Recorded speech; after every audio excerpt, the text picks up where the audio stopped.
So this week's episode of Rewrite goes in a direction that I was predicting, with Asuka actually recruiting Kotaro to join Guardian, which is something that was hinted at and speculated by myself, and it was kind of hinted at in the anime that it would happen, but there wasn't a 100% confirmation that it happened, unless you played the visual novel and there was some sort of subtle message there. But so far we're still going on track of what seems to be the plotline that Season 1 went on, as we do know that in different timelines, Kotaro did join Gaia, at other times he joined Guardian, at other times he just went his own way, but so far it seems like we're going on track with what happened with the Season 1 anime, as we know in Season 1, through flashbacks and things like that, that he was, or at least it appears like he was with Guardian, just because he was in that suit in the forest when he got stabbed by Kagari, and then the ribbon went inside him to save him, things like that. So, unless at that timeline in Season 1 he was with Gaia, but I do think in Season 1 he was with Guardian as well. But at least in this timeline so far, we're going on track to what seems to be what happened with Season 1. So I'm expecting either next week or the week after we might see Katori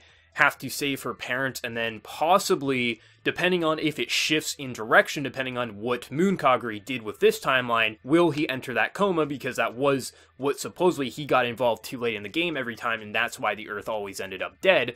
But depending on what she did, maybe him being in that coma, she can somehow do something so he still has enough time to do everything. Maybe he won't have amnesia, things like that. But it does seem like, because in this episode, Katori and her parents are leaving. Now, I'm not 100% sure if they were just leaving to go on a car trip or if they were moving or something. It just seemed to me like they were going somewhere right after her dog died. And Kotaro has this moment where he's saying, you know, I don't think you guys should leave right now. He has this feeling. And I think the reason he had that feeling is I think there's this sort of bleeding effect where, because back on the moon, he touched these ley lines pretty much, these timelines, he got a vision of all his individual past. I feel like because of that, he somehow is still sort of remembering different things from different points in his life, with different lives, so I think subconsciously he knows if they go, her parents are going to die in a car crash, she's going to revive them as familiars, and then Kotaro's somehow going to get wrapped up in that. Now, it could be at a different point in time that happens, but because he said, I don't think you should go, and he doesn't really know why, to me that seems like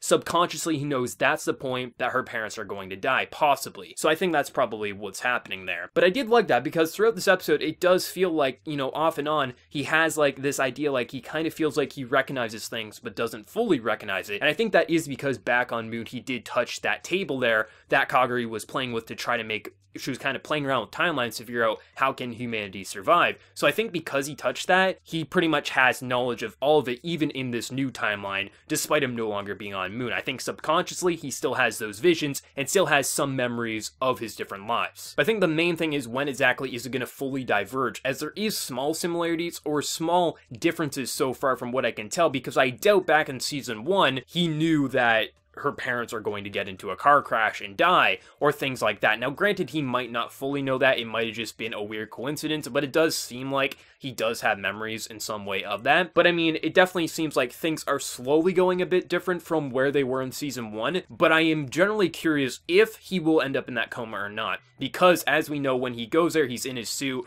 either he was with Gaia or Guardian at that point, and then he got attacked, and then Katori saved him and used a part of the key's ribbons to save him, which then changed his rewrite power, from what I gathered there. So I'm curious if they are going to go there, if that's going to be the main diverging point, if somehow there is going to be a way that he won't end up in that coma, or if he is going to end up in that coma, there is going to be that time skip like that's always happened there. He doesn't age and everyone's the same age of him when he wakes up, and his personality change. But I'm curious if they're going to go the route of maybe he'll wake up and his personality won't change, he'll still have his memories, or if somehow Moon Kagari does something so when he wakes up at that point, it's not too late and he's going to immediately get involved instead of just trying to have a normal life. Because at some point it's going to majorly diverge. So far it's still staying on track of what we know, but at some point it's going to majorly diverge, and then he's going to be able to save humanity. Because I don't see this ending the way Season 1 did. I do think 100% the world will be saved. It's a matter of, will Kotaro live? Will his friends live? Because there's bound to be some sort of sacrifice, I'm sure. But at the core, the world's going to live. But it's just a matter of when that diverge will happen and what ultimately will be the major shift of it. Because before coming into Terra, I was thinking we would see similarities, but also major differences. So far, it's been fairly similar to the stuff that happened in Season 1 or in the previous routes, but we haven't had that major diversion. But then again, we are just beginning this arc. I know it's only going to be like 7 or 8 episodes, give or take, for the Terra arc, but still, we're still fairly early on, so there's still plenty of time for it to majorly diverge, and I expect it will happen. And last week, I predicted that we'd pretty much go on this route. We would join up with Guardian, he would then get recruited by Asuka, he would train, and then we'd lead up in that forest, and then I said he would probably go into his coma, and then at some point it would diverge, kind of a thing. But I did also say that in that Moon arc in the first episode there, when Katori was saying, like, you're not the Kotaro I know, I said we probably are going to get to that point in this arc, and that's pretty much what I said. But a lot of people, I think, took that as that's all that's going to happen. There's no way for me to know how this will diverge. It's going to majorly diverge at some point. My core thing was, it seems like we're going on the path of him joining Guardian. We're going to see the things that were hinted at, but we never fully saw. So such as Katori reviving her parents as familiars, things like that. We're probably going to lead back in that forest.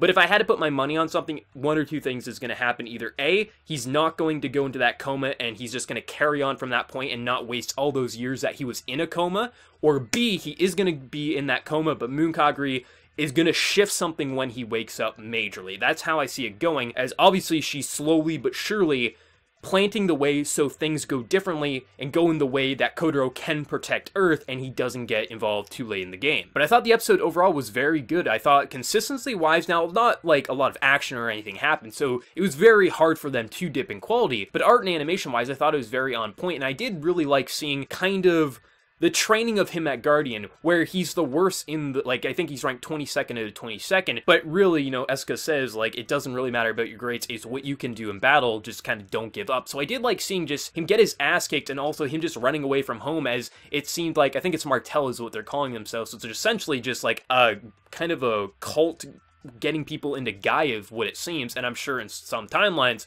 that's how he joined Gaia. He went in the way of Sakura and what she said. But I did like that interview when she was kind of questioning him, and there was like a comment made, I think it was like, if you're in a situation that's bad, what would you do? Change yourself or change the world? And I did like that, because it does seem like she fully knows that he has this rewrite ability, or an early stage of rewrite, and she was wondering, what is this boy capable of? And I think because of his answers, that's why he was able to escape there, because I'm sure if he would have said, rewrite myself, maybe that's how he joined Gaia at different points in time. But I did like seeing how everyone's just kind of recruiting him in a lot, because Martel seems to want him, but then Guardian wants him, as they're both enemies of one another. But I'm just really interested to see what's ultimately, because I assume probably next week is still going to be fairly similar to the original route that we led up to, or foreshadowed there, but possibly the week after is when things are majorly going to shift, based on what I can see here. But I mean, overall, I thought this was a really solid episode. I thought character development-wise, it was really interesting to see how Kotaro moved away from his home and got into Guardian, and how everything's happening, and also him making a promise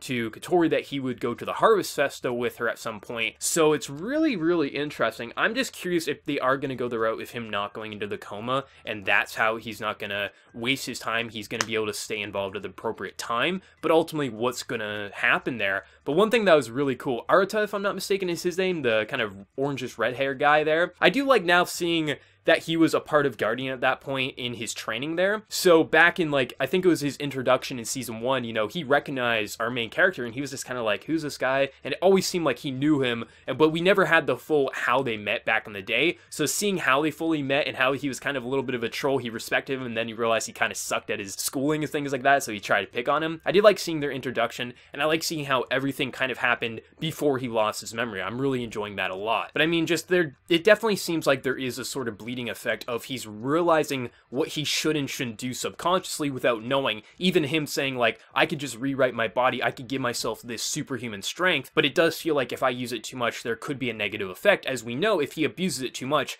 he'll essentially become what Sakia became, and become this monster, as he can lose himself if he rewrites himself too much. So there's things like that. There was the comment with him trying to stop Katori's parents from leaving. It just seemed like a lot of him remembering things without realizing why he's remembering it. And that's why I think it is because of what he did back on Moon when he touched that table and saw all of his different lives come into play there. But also it seems like, you know, whatever Moonkagri did is playing a factor as well, as she is shaping this route to go in the direction that should lead to the prosperity of humanity, where humanity can live. It's just a matter of when it's going to fully diverge and become different. But I had a lot of fun with this episode. I'm really excited to see where it goes. It's impossible for me to 100% know what's going to change, how it's going to end, because there hasn't been any major info as an anime only that I can say this is exactly how it's going to end. I just know it's going to diverge at some point, but so far it's staying on course of what season 1 did, but it is definitely going to change at some point. But like I said, my money's on either A, he's going to wake up from the coma with his memories and his personality is not going to change, or B, he's not going to have to end up in that coma. Maybe Moon Kaguri set something up for this route so that doesn't have to happen. So anyways, let me know your thoughts on this episode. How did you enjoy this? What are you thinking of it? And how hyped are you for next week's episode? And before you leave, please be sure to hit that like button if you did enjoy the video, and if you're new to the channel, be sure to subscribe. So until next time, everyone, please take care and have a good one.